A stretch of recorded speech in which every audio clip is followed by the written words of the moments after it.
साबिक रुकन राज्यसभा और साबिक एमएलसी और रुकन असम्बली हुजूराबाद वडीताला सिंगापुरम राजेश्वर राव तहरीक तेलंगाना के संजीदा और मुतहरिक और दूसरे कारकुनों के लिए मिसाली जहदकार थे। उन्होंने कांग्रेस पार्टी में और साबिक वज़ीर-ए-आज़म आंजानी पीवी नरसिम्हा राव के करीबी बाएतमाद रफीक होने के बावजूद हमेशा से अलहदा रियासत तेलंगाना और तेलंगाना काज के हामी और ताईदी थे। सिंगापुरम राजेश्वर राव की पूरी जिंदगी इंसानियत नवाजी और अवामी जरूरियात को पूरा करने के लिए वक्फ हो चुकी थी। इन ख्यालात का इजहार रियासती वज़रा गंगुला कमलाकर टी हरीश राव ने आज यहाँ सईदापुर चौराहा पर नस्ब करदा साबिक रुकन पार्लियामेंट राजेश्वर राव, जिन्हें मुकामी अवाम और पार्टी कारकुन पिद्दा दौरा के नाम के साथ जानते हैं, मुजस्समी की नकाब कुशाई अंजाम देकर साबिक रियासती वजीर और साबिक रुकन राज्यसभा कैप्टन वी लक्ष्मीकांत राव की ज़ेर सदारत मुनक्किदा अवामी तकरीब से खिताब किया।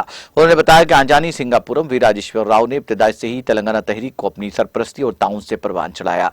वो अपनी आखिरी सांस तक अलहदा रियासत तेलंगाना की तश्कील के लिए पुरुम्मीद थे। अवामी ज़रूरियात की तकमील और हर मुमकिन माली ताउन करना सिंगापुरम राजेश्वर राव का खास और इनफरादी वस्फ था। उन्होंने अपनी सियासी जिंदगी में हजारों लोगों को शानदार मुस्तकबिल दिया। मुतादिद तालीमी इदारे कायम करते हुए गरीब और मुआशी तौर पर कमजोर तबकात के तलबा को ज़ेवर तालीम से आरास्ता किया। हरीश राव रियासती वज़ीर फाइनेंस ने अपने खिताब में तहरीक तेलंगाना के इब्तिदाई अय्याम का जिक्र करते हुए कहा कि सिंगापुरम राजेश्वर राव ने वज़ीर आला KCR और टीआरएस के कायदीन और कारकुनों को हर हालत में तहरीक चलाने और अपने मुकर्ररा हदफ अलहदा रियासत तेलंगाना की तश्कील को पाने का हौसला आज़म दिया था।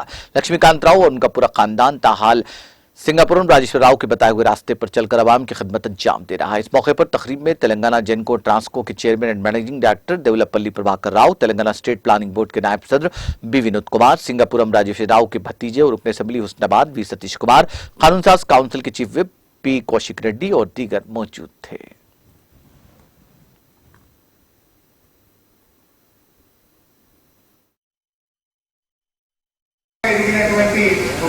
स्वयं ऋषिवरुడు రాజేశ్వరరావు గారు సింగాపురం గ్రామ సర్పంచ్గా, సమితి ప్రెసిడెంట్గా, ఎమ్మెల్యేగా, ఎమ్మెల్సీగా, ఎంపీగా పనిచేసిన ఒక అపారమైనటువంటి అనుభవం కలిగినటువంటి నాయకులు రాజేశ్వరరావు గారు.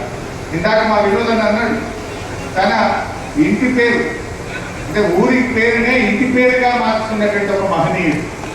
ఇక ఆయనకు సింగాపురం అన్నా హుజురాబాద్ అన్నా ఎంతో మమకారం.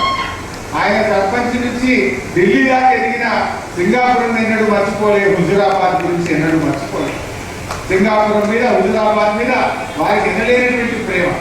అందుకే ఒక దేవాలయం కట్టించినా, ఒక విద్యాలయం కట్టించినా, ఒక క్లబ్ పెట్టినా, నెదర్లాండ్ మంచినీళ్ళ స్కీము తెచ్చినా ఆయన హుజురాబాద్ ప్రజలకు పదవిలో ఉన్నా లేకున్నా ప్రజల పక్షాన్ని నిలబడేటువంటి వ్యక్తి సింగాపురం రాజేశ్వరరావు గారు. తెలంగాణ ఉద్యమంలో కూడా ఆయన కాంగ్రెస్ పార్టీలో ఉండేవారు, క్యాప్టెన్ సాబ్ టీఆర్ఎస్ పార్టీలో ఉండేవారు. కానీ ఎవరు ఎక్కడున్నా లక్ష్యం మాత్రం, గురి మాత్రం తెలంగాణ రాష్ట్ర సాధననే ఉండేది. వారు కాంగ్రెస్ పార్టీలో ఉంటూ తెలంగాణలో ఉండే కాంగ్రెస్ నాయకులను తెలంగాణ వైపు మళ్లించడంలో వారందరూ కూడా అప్పటి ఆంధ్ర నాయకుల వైపు కొంతమంది ఉంటే వాళ్ళని పిలిచి మాట్లాడి వారందరినీ ఒక తాటి మీద తేవడానికి కృషి చేసేవారు. ఢిల్లీలో వారికి ఉండే పరిచయాలను తెలంగాణ ఎందుకు కావాలో వారికి చెప్పడానికి తనకు అపారమైనటువంటి అనుభవము, ఢిల్లీలో ఉండేటువంటి పరిచయాలను కూడా రాష్ట్ర సాధన కోసం వారు ఎంతగానో దాన్ని కూడా ఉపయోగించేటువంటి ప్రయత్నం చేసినారు. నిజంగా మనము అటువంటి మహనీయుడు ఇవాళ రాజేశ్వరరావు గారు. రాజేశ్వరరావు గారి గురించి ఎంత చెప్పుకున్నా తక్కువే.